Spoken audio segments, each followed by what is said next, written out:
Obesity is at an all-time high in spite of all the advances in science and technology.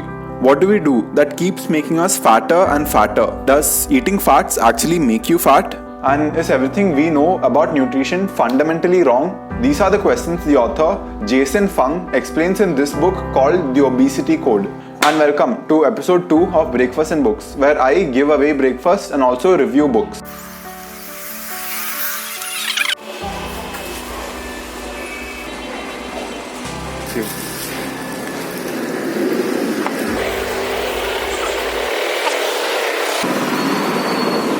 The common method on how to lose weight is to eat in a calorie deficit, and what that basically means is to eat slightly lesser than what your body burns on a day-to-day basis, and as a result you should lose weight, right?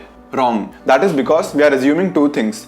The first assumption is that all calories are the same, but that is definitely not true. 100 calories coming from alcohol is way different from 100 calories coming from cake. Both make us feel happy, but in a slightly different way. The second assumption that we make is that the amount that the body burns is constant and it does not adapt. But that's not true. According to the author, our body is very good at adapting to decrease in calories. Whenever we start a new diet and eat in a calorie deficit, it's amazing during the first few days because we lose a lot of weight. But then soon our body adapts to the lowered calories and that becomes our new maintenance calories. And then what happens is that though we are following our diet, we are not losing any weight. And then what do? We decrease our calories even more. And as a result, our body adapts again. And this cycle keeps going until you reach a breaking point and you go back to your normal calories, and your body also adapts, as a result of which you gain all the weight that you just lost back. This has definitely happened to me. The author in this book explains why this is the wrong way of approaching long-term and sustainable weight loss and fat loss. According to the author, getting fat is solely based on your hormones. Just like how you can't stop your nails from growing and your heart from beating. You don't have control on how your body uses the food that you give it. There are some people who can eat a lot and not get fat because their metabolism is so fast. And on the other hand, there are people who get fat relatively easier. Me. So when it comes to getting fat, it's basically based on your hormones. One hormone in particular called insulin. Insulin is a hormone that your body produces in reaction to food when there's food in your body to be broken down and used as energy. All you have to know is that higher your insulin level, the hungrier you get, and the lower your insulin level, you don't feel that hungry. Diabetic patients who are usually insulin resistant need to inject themselves with insulin. They usually inject themselves somewhere near their tummy, and near the site of injection have an excess of fat. If I keep giving you insulin to make you insulin resistant, irrespective of which diet you follow, you will get fat. The next question is what causes insulin resistance and how to reverse it. The main culprit that raises insulin levels are carbohydrates, especially refined carbs. And as I said, the higher the insulin level, the hungrier you get, and the more you tend to eat, and the more will be required to keep you full.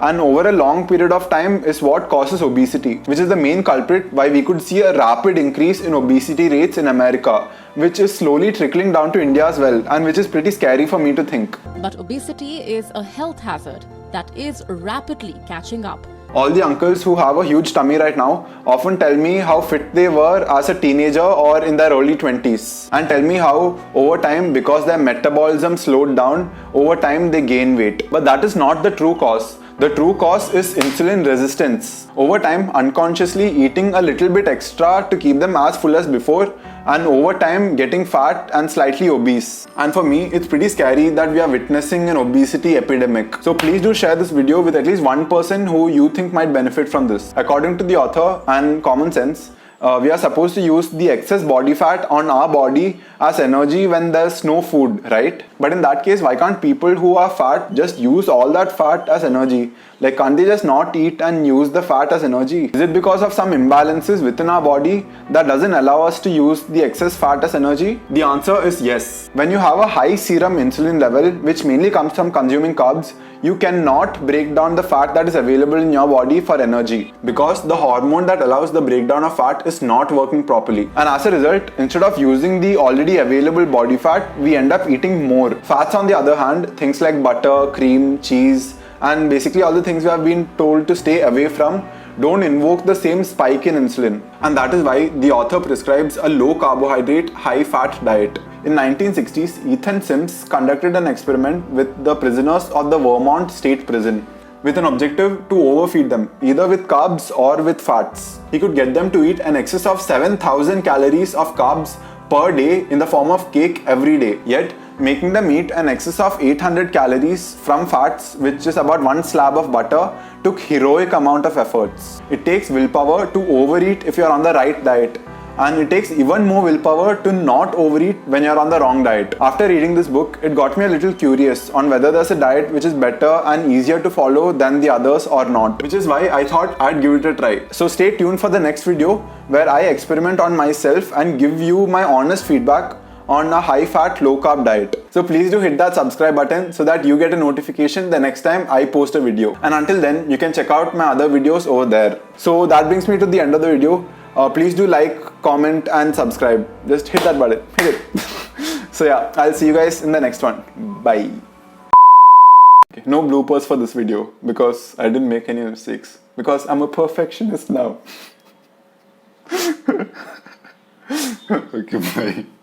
I just got the breakfast and I know this whole video is very against carbs and why you should not eat carbs, but at the same time that only applies to people who have an abundance of food. So it doesn't really apply to people who are hungry and starving.